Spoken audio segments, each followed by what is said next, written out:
is on its way. No time. Very entertaining, but not very realistic. Nobody's aiming their weapon. They're just sort of spraying at the waist and screaming, ah! I mean, that, you know, screaming, ah, doesn't really help you hit anything. Hi, my name is Elliot Ackerman. I am a Marine Corps veteran.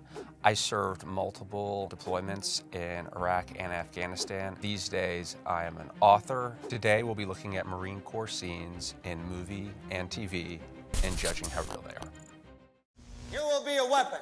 You will be a minister of death, praying for war. You trying to squeeze an inch in on me somewhere, huh? Full Metal Jacket is sort of totemic. I mean, everyone has seen Full Metal Jacket, and you kind of almost get into this this cycle where even if Full Metal Jacket wasn't 100% accurate, enough people have seen Full Metal Jacket and then portrayed Full Metal Jacket in the Marine Corps that it now becomes the Marine Corps. Marine drill instructors are incredibly professional in my experience, but their profession is to be terrifying, very intimidating, to be exemplars of sort of the highest standards of what a Marine can be and how a Marine should carry himself or herself and look. I mean, Ermey was a drill instructor, so he was basically just sort of dusting off his drill instructor moves for this film. Today, it isn't quite as brutal and profanity-laced, but I can certainly imagine in 1967 that there was.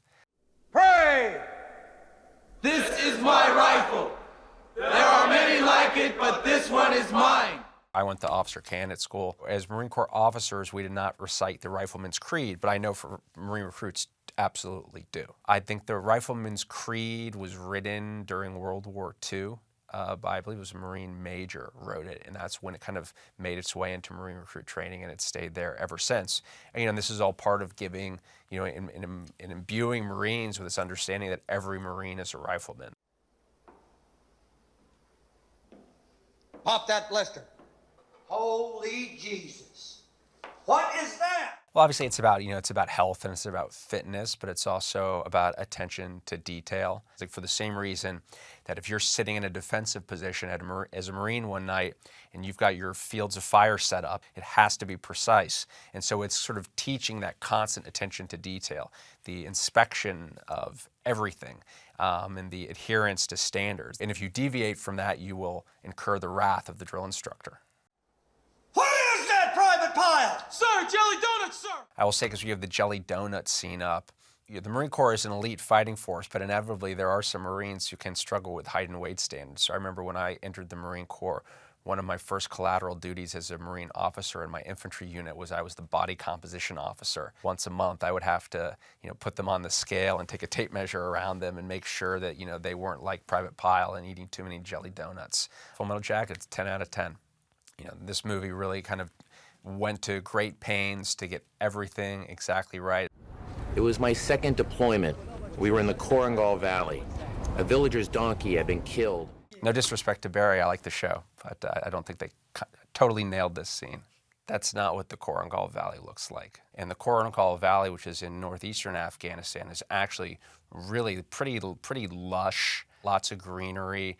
You know, this is more of like a desert scene. So you maybe something you'd see in southern Afghanistan or in western Iraq. I imagine they probably picked the Korengal Valley because of all the places in Afghanistan where fighting was very intense. Marines are often sent to theaters of combat where the fighting is the most intense and can often be used as shock troops. But the conventional Marine Corps units in Afghanistan were mainly assigned to the southern portion of the country in Helmand province, which was one of the most violent parts of the war. Well, then God knows that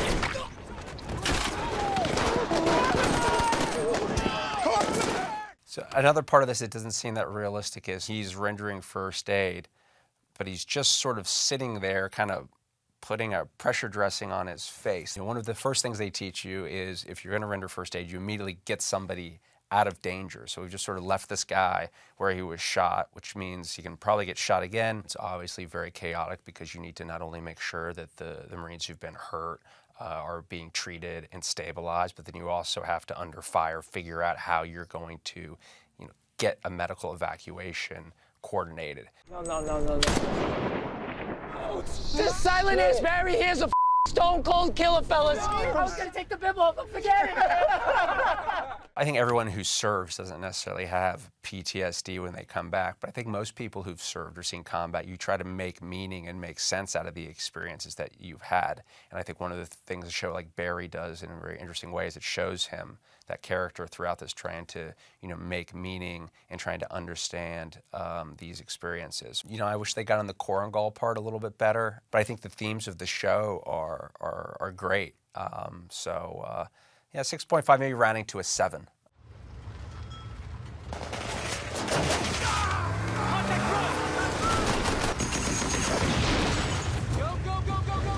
I think this is a much better clip. I've been ambushed a few times in my military career, and I think there is initially a sense of disorientation, and then once you quickly orient on where you're being ambushed from, you have to make tactical decisions very quickly, all of which are well depicted in this scene. So one of the things you're taught when you get ambushed is to immediately get out of what they call the kill zone. Your job is to get out of that section of road where you're being ambushed. That can be very difficult to do sometimes because people are, trucks are getting destroyed, people are getting wounded, but as much as you can, you want to get out of that kill zone. Slow down! So this sequence is from the spring of 2003. So, in this case, it depicts 1st Recon Battalion's work in the Iraq invasion, where I showed up in Iraq in the summer of 2004, so a little over a year later. But already the battlefield looked very different. We were in armored Humvees. These guys don't have armored Humvees. So I think they actually did a very good job in capturing the specific details of this time frame. 5 seconds to splashdown.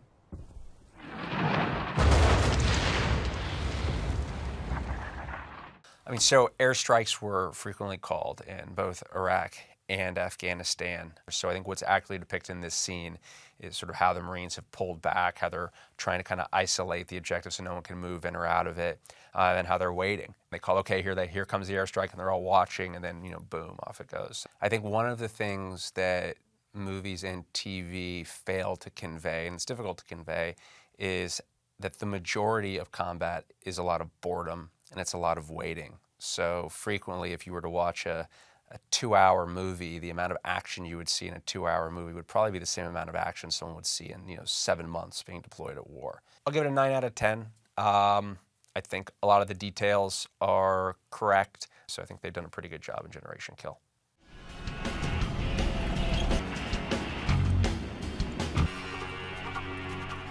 So this is based in the Persian Gulf War, but I think if you look recently, yes, the Marines have spent quite a bit of time in the desert. So this is a Marine sniper platoon. Well, the way the Marine Corps typically uses its sniper platoons is it takes the snipers and it just sort of doles them out in 2-man teams to regular infantry platoons. But in this case, the whole sniper platoon seems to be sort of together walking through the desert. My understanding of the Persian Corps was, they were driving, they were in trucks, big mechanized columns. If you're walking, you're lucky to make, 10, 15 miles in a day. Oh man, those are A-10s. Warthogs, baby. Those things are tank killers. So the A-10 Warthog is a ground attack plane, and it has a very large cannon on the front of it, and that cannon is designed to kill tanks or provide close air support. So the A-10 is much feared and is an extremely effective tank killer.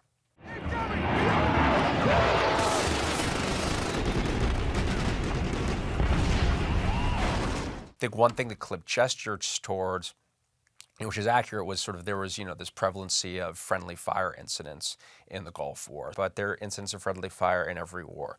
I have seen friendly fire incidents occur.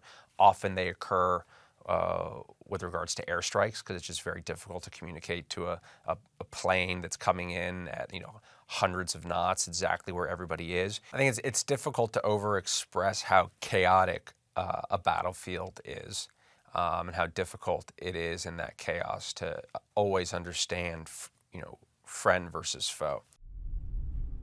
It's raining all, fellas. You better get used to it, because we're gonna be living in it.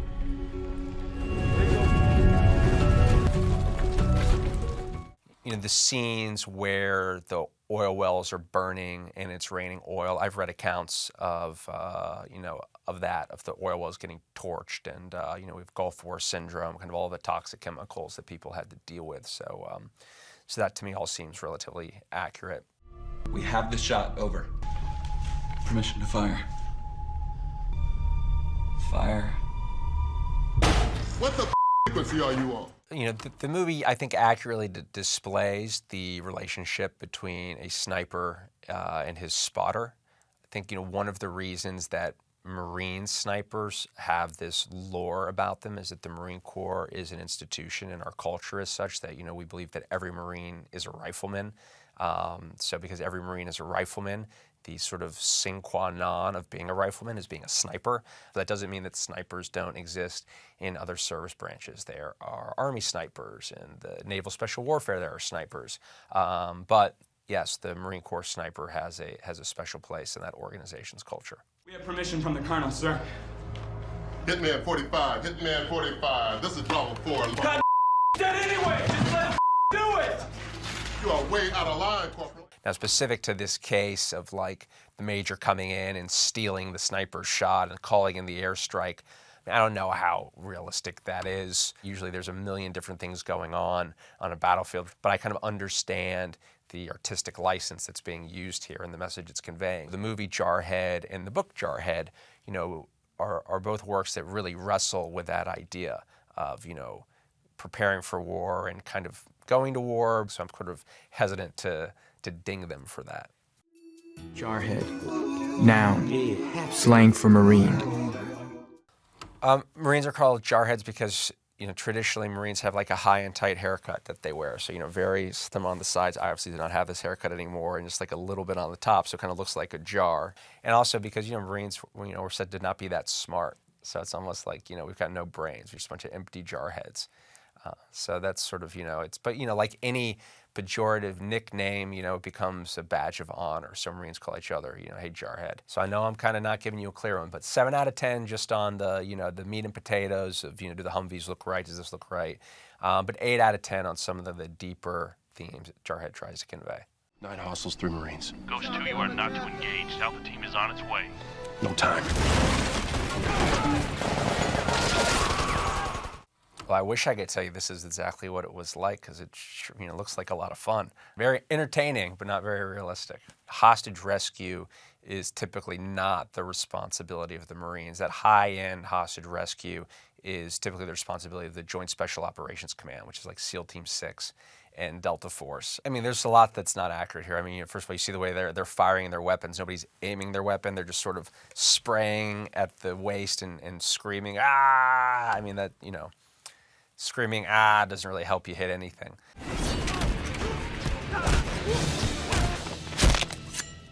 The Marines absolutely are trained in close quarters, hand-to-hand combat.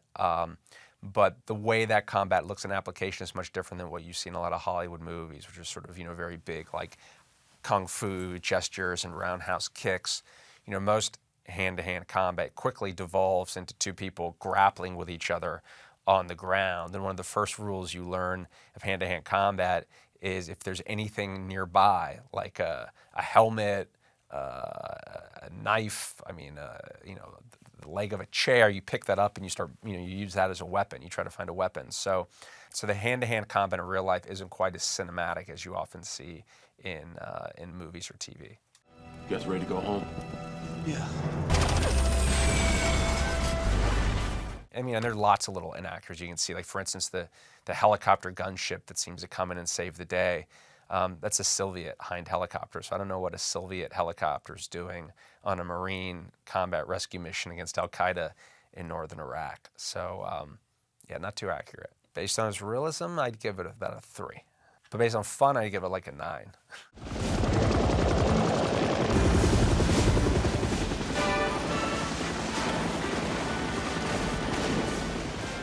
Well, it's very tough for me to be critical of Heartbreak Ridge because I love this movie. But it's not, parts of it are not that realistic. You know, the opening when the helicopter kind of flies down and they jump out of it into the water, that's called helo casting.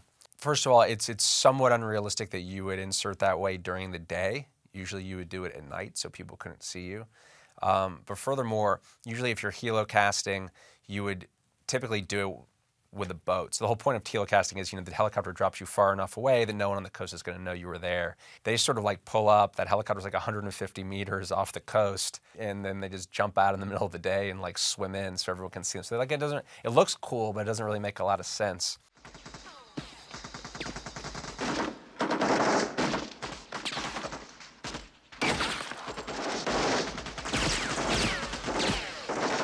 You see like 4 of them are all kind of bunched together there. I mean, you wouldn't kind of want that.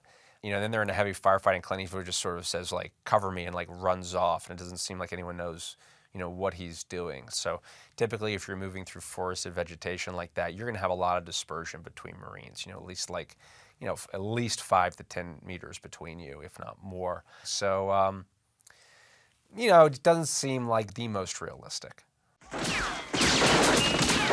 Ayatollah rock and roller, baby. So they find this bulldozer, and one of my favorite characters in all of movies, Stitch Jones, the Ayatollah of rock and roller, gets behind the bulldozer and charges at the machine gun position. So you might think this is the least realistic part of the movie. It's actually a little bit realistic. When we fought in Fallujah, we used D9 bulldozers. They were armored bulldozers, and we used them because a lot of the insurgents were in buildings. What's unrealistic is the way that when they use that bulldozer, sort of everybody just lines up behind the bulldozer following it in. That doesn't sort of make a lot of sense. But the idea that a bulldozer could be used in combat isn't actually as far-fetched as you might think. So I'm going to rate this one a 7 out of 10. Because it's Heartbreak Ridge. Again, this is an iconic Marine Corps movie. I can't go lower than 7 out of 10 for Heartbreak Ridge. Sir, I got movement, second deck, at your 7. They got hit by an IED, and so they're trying to sort of clear the surrounding area. I mean, one of the things with the IEDs in Iraq and particularly in Iraq, but also in Afghanistan, was they dramatically increased in lethality the longer the war went on. So I was in Iraq in 2004, 2005, and was myself hit with a couple of IEDs that I survived. If I had been in the same situation, hit with an IED probably 2 years later, I probably wouldn't be here talking to you today because the IEDs increased so much in lethality.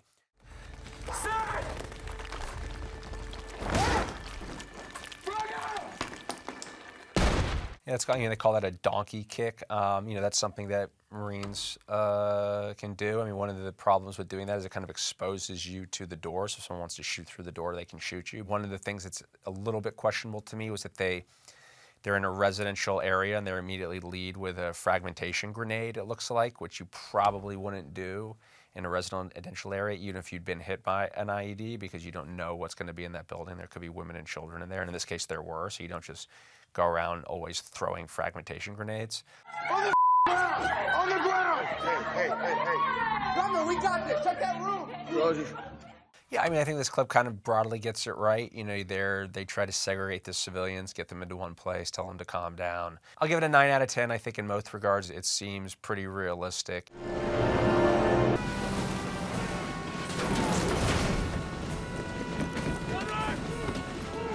It's amazing to think that the man who directed this is the same man who was in Heartbreak Ridge. Amphibious operations has always been a large part of the Marine Corps' identity, but particularly so in the Second World War and the island hopping campaign in the South Pacific.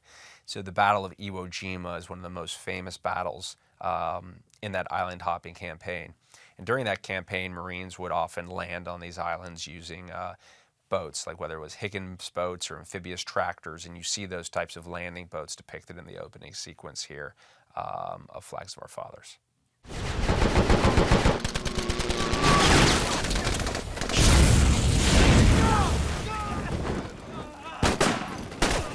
And I think one thing this clip shows is sort of the violence and intensity of these types of tactics and the fighting, whether it's the flamethrowers being used to clear out pillboxes or the types of close air support that's being flown, I think accurately conveys the extent of the savage fighting that occurred on Iwo Jima.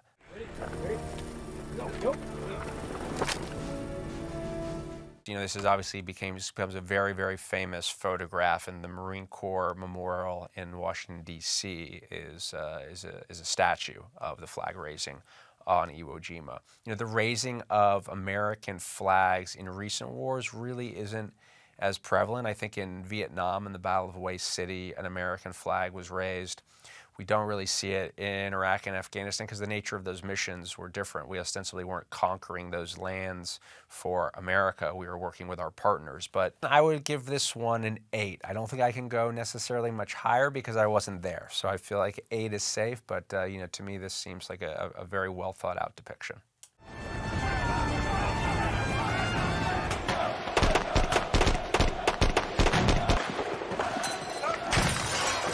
You know, this clip depicts what the Marines would call a NEO, a non-combatant evacuation operation. I was involved in a NEO when I was with the 24th Marine Expeditionary Unit in 2006. It was when Israel invaded Lebanon, and we helped evacuate all of the American citizens out of the embassy in Lebanon. But that was a mission that took place over, days and days and days. It was a much more controlled process.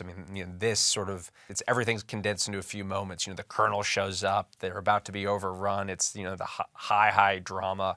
You know, and that in of itself is sort of a little bit inaccurate. Usually, by the time things have gotten to this point, there is no NEO that you can do because the embassy is going to be overrun. Come here, hold it! Where you going?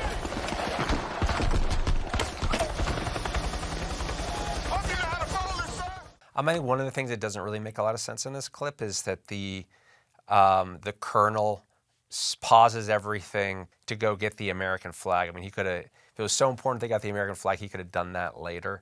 And why is the colonel, who is in command of the entire evacuation operation, running up on the roof to get an American flag? You know, I get it's a movie.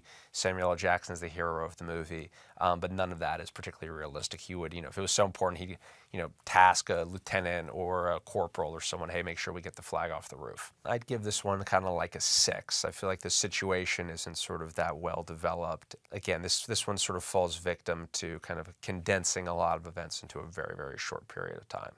My name is PFC William T. Santiago. Please, sir, I just need to be transferred out of RSC. Santiago stays where he is.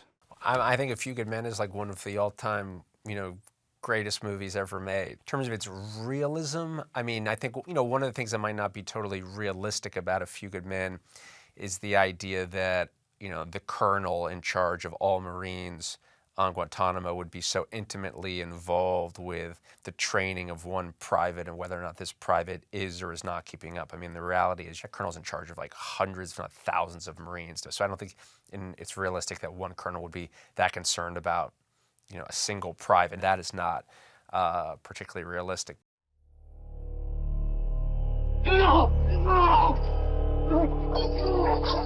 I mean, I think the Marine Corps and all of the service branches go to great lengths to create a culture and a culture of accountability where there isn't hazing that occurs between military members. You know, all of the commands I've ever worked under have been very serious about, you know, preventing hazing and having real consequences for anyone who engages in those behaviors, but inevitably, it happens. So the important thing is having a culture of accountability when those instances occur, that they're dealt with. And, you know, this whole movie is about trying to hold one person accountable for a incident of hazing that goes way too far and results in somebody's life. I'm being charged with a crime. All you did was weaken a country today, Caffey. That's all you did.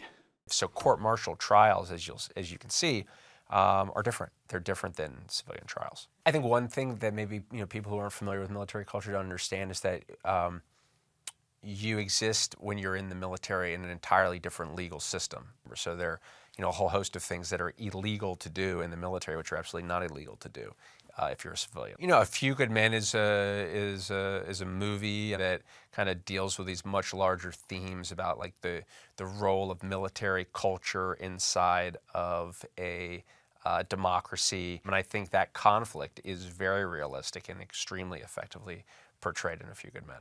I got to, you know, like Full Metal Jacket, this one's just so iconic, I got to give it a 10 out of a 10. I mean, maybe there's some quibbles on the margins, but I think what A Few Good Men is saying is very realistic because it comments on a significant fault line in American culture. My favorite Marine Corps movie, well, there's two of them. The first I have to say is Full Metal Jacket, which I already commented on, but I think it's one of the most accurate depictions of Marine Corps recruit training. But I would say, along with it, I have to say is the Sands of Iwo Jima with John Wayne, which is just sort of a great classic red, white, and blue movie about the Marine Corps. So check those two out. Thanks for watching, and if you enjoyed this, why not click on the next video?